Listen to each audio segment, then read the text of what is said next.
bukubo nga banoonya we basomera irimu ne boogerera ku Allah.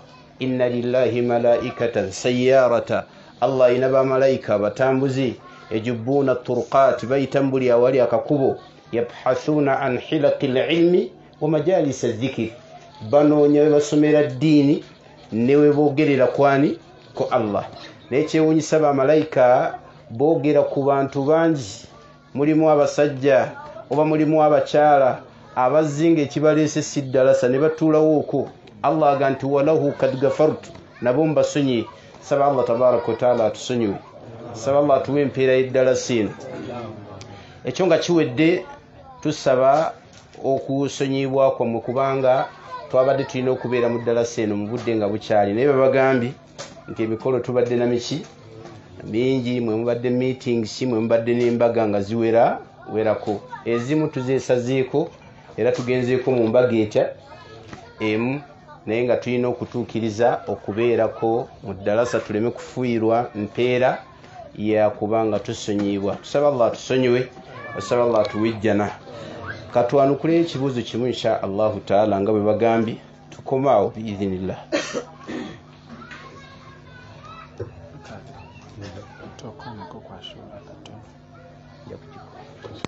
Assalamu alaikum wa rahmatullahi wa barakatuh. Wa alaikum assalam wa rahmatullahi wa barakatuh. Ekibuuzo kya muganda waffe abuuza nti asobola okugatta salatu magharibi ku ishaa'i era bw'aba asobola akikola atya? Ekyokubiri kwekyo, akkirizibwa okusaalira mu takisi era bw'aba akkirizibwa akikola atya? Omuntu akkirizibwa okusaala essala ya magharibi, kiddemu ekisoose tuwulire. Omuntu akkirizibwa okusaala ogatta essala bbiri, ishaa'i ne magharibi oba dhuhuri ne asuri, bw'aba akkirizibwa akikola atya? Barakallahu fiik.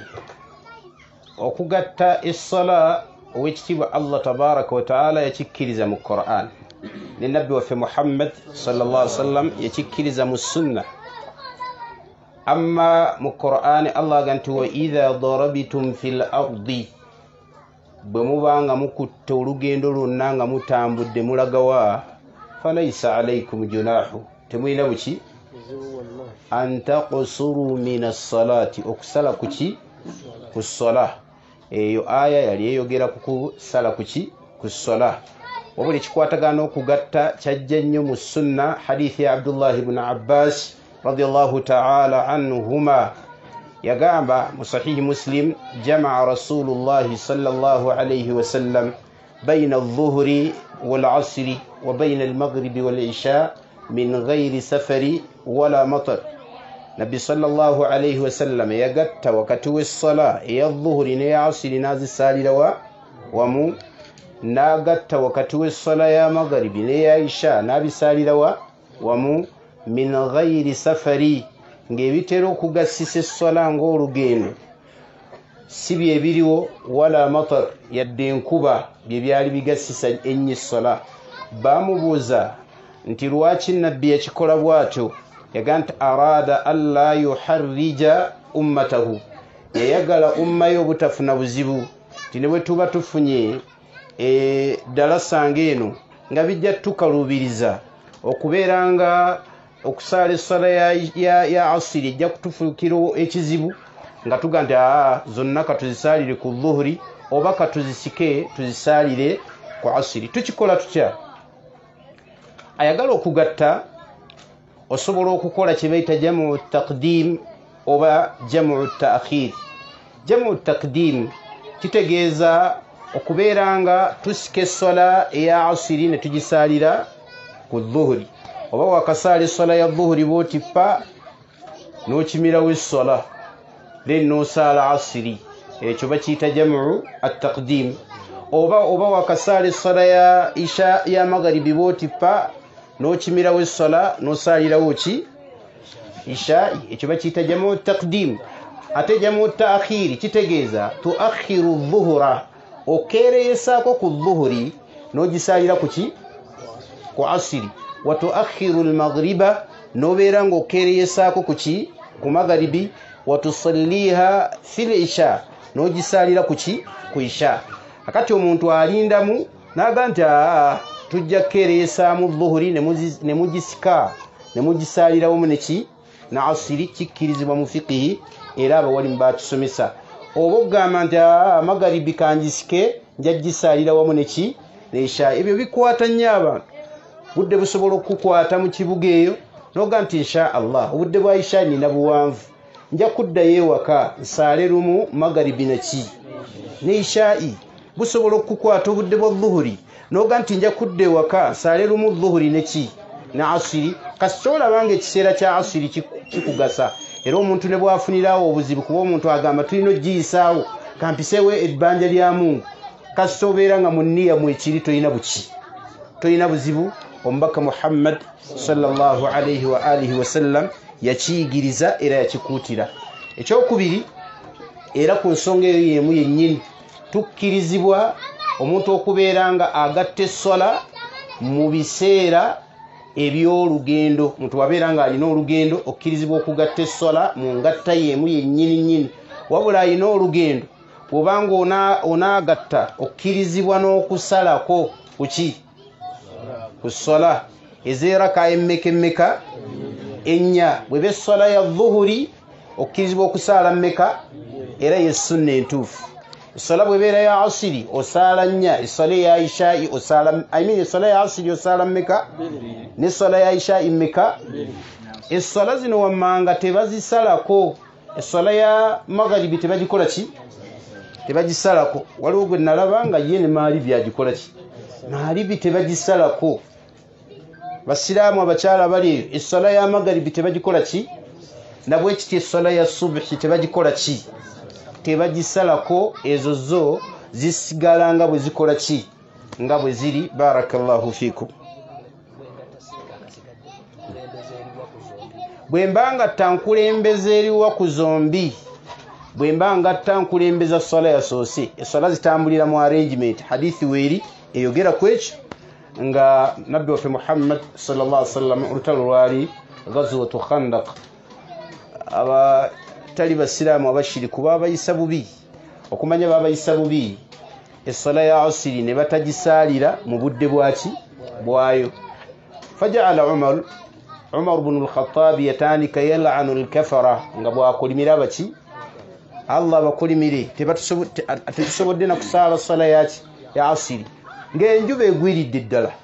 Kakati nabbi agenda okuwulira ebigambo bya Umaru nga bitegeeza nti asiri tagisadde. Nabbi n'amugamba nange sinnagisaala, n'alagira Bilaali n'Yaziina ne basaala asiri. Fasallaw al-asra wa qad ghalabat ash-shams, ne basaala asiri ng'enjuba yakoze yagudde dda. Thumma aqaama, oluvannyuma n'atima essola. Wasallaw al-maghriba, ne basaala essola ya magharibi. Kitegeeza tutandikira ku yasoose ne tulyoka tudda kwekola kweddako. Bwe kityo kirina okubeera omuntu teyalisadde nga tusookera kweyeeriwo kati eno yeeriwo waliwo abakikola ekyo. Sola kyeriwo, asiri yeeriwo, naga nti kantandikire ku asiri. La, tutandikira ku yakoze ku yasoose. Wal ilmu inda Allah. Ayina kagamba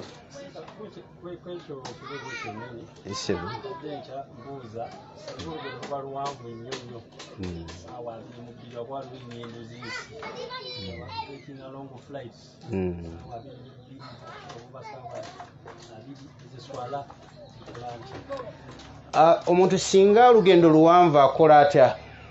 Ali mu nnyonyi, ali mu ki? Ali mu baasi, akola ki? Tumugamba nti asaalire mu kidduka. Lwaki asaalira mu kidduka? Ekituufu nabbi kigambibwa teyalabwako mu ssala za farada ng'asaalira mu kidduka. Era omuntu bw'aba ayina access eva mu mmotoka asaalirewa ye sunna mu ssala eza farada. Amma eza sunna ezo yalabwako emirundi mingi ng'azisaalira ku kidduka. Era bannange Allah tabaraka wa taala okutuma nabbi Muhammadi nga muntu sallallahu alayhi wasallam yakola ekintu ekyomugaso gye tuli. Baba kuba bamalayika ffe bitwali bitegedde tutya. N'ategeera nti alina okulinnyako ne ku nsolo, ne tuyiga nti ensolo bagikola ki?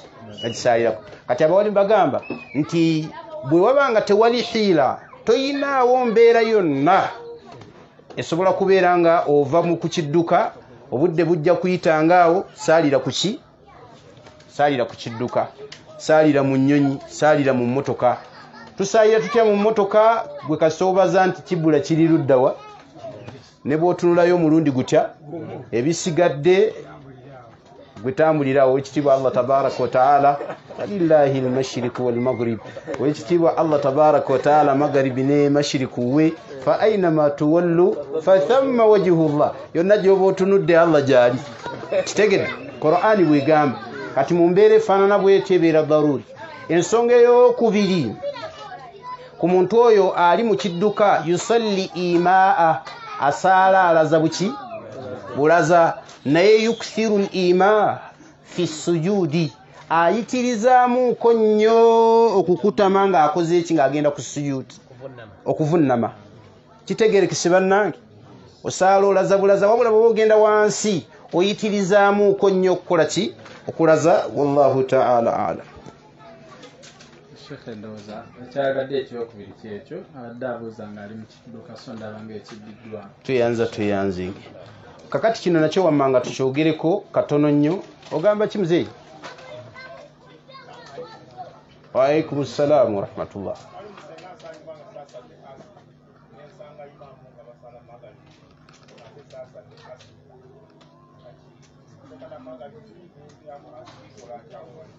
omuntu singa aba teyasadde asiri Allah agera asanga imamu bali ku maalibi akola atya beyungeko saale nabo ki magharibi naye nga niyo ya asiri bwe bamala ne batoola salaamu gwe kola ki leeta raka y'emujjuze eki ojjuze asiriyo nti ejjudde then bw'omala okutoola salaamu otandike magharibi wallahu ta'ala alam ashura olunaku lwa ashura tulukoonako eddakiika emu bbiri lwe lunaku olw'ekkumi mu mwezi oguno gwa muharram kwe kusiiba okw'etteeka Allah kwe yasooka okussa ku umma y'obusiraamu eno nabbi bw'ava e Makka okutuuka e Madiina yasanga n'abayudaaya balukola ki balusiiba nabbi sallallahu alayhi wasallam n'ababuuza lwaki musiiba olunaku lwa ashura bamuga nti dhaaka alyawmu alladhi naja Allahu nabiyahu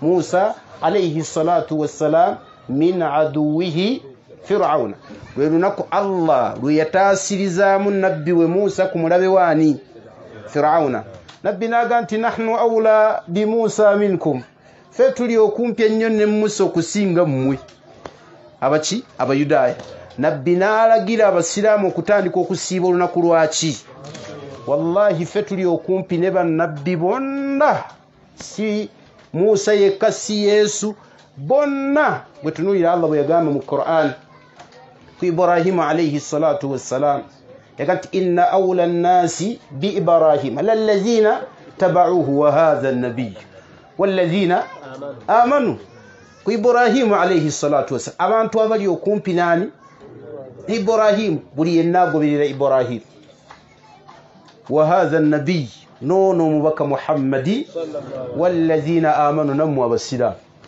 kati buli wobeera ng'osiramusi oli kumpi nnyo ne bannabbi baani nabwe kityo Yesu Kristo Allah yamwogerako nabbi yamwogerako sallallahu alaihi wasallam yetutajja kugaziwa mu hadith yaga nti nze ndi okumpi nnyo ne Yesu yagamba laysa baini wa bainahu nabiy tewali wakati wange naye ani nabbi kitegeeza ki nti Allah nabbi kyagamba nti ffe tuli okumpi ennyo ne Musa okusiba ashura kigambo kikulu nnyo gye tukola ki gye tuli nabbi bwe bamala okulaalika Ramadan ashura yakamuuka eddaala neeva ku bwetteeka neefuuka ki fuuka sunna wabula abayudaaya nabbi okwagala okubaawukanako yayogera ebigambo bingi khalifu lyahuda abaana atera okufa nga wabulayo omwaka gumu nabbi sallallahu alayhi wasallam n'agamba nti okwawukana ku bayudaaya law baqitu ila sanati almuqbila singa nsigalawo paka omwaka ogunaakola ki la asumanna tasu'a nja kusiibirako n'olwokumeka Allah n'agera fakubida qabla as-sana almuqbila nabbi yafanga omwaka ogujja tegunnaba kukola kutuuka basahaba ne baga nti yesigala sunna nywevu n'olwomwenda tulukola ki lusiba kati olunaku olw'enkya siro olw'omwenda enkya lwe tuba tutandikirako okwawukana kuba ki olunaku olwokubiri lwe lw'ekkumi ashura abamu kuba wali mbagamba tusobola n'okwongerako olw'ekkumi n'olumu barakallahu fikum wa jazakumullahu khair tubakuutira okusiba olunaku olwo luliko empeera luyina kyerwongera ku pakeji yo ng'omusiraamu bino wammanga bwe tubibagamba oba oyongera ku pakeji yo ng'omusiraamu insha allahu taala bano mutolere ku bantu salaamu seekayimuka omutabani wa haji katimbo Seka Hassan omutabani wa haji katimbo delete tola ku salam assalamu alaykum wa rahmatullahi wa alaykum assalam amanyago Kivubuka Hassan barakallahu fi nase bokikaddiye imuka mutani wa haji omulala wuno wano imuko tole ku salam mutani wa haji katimbo alaykum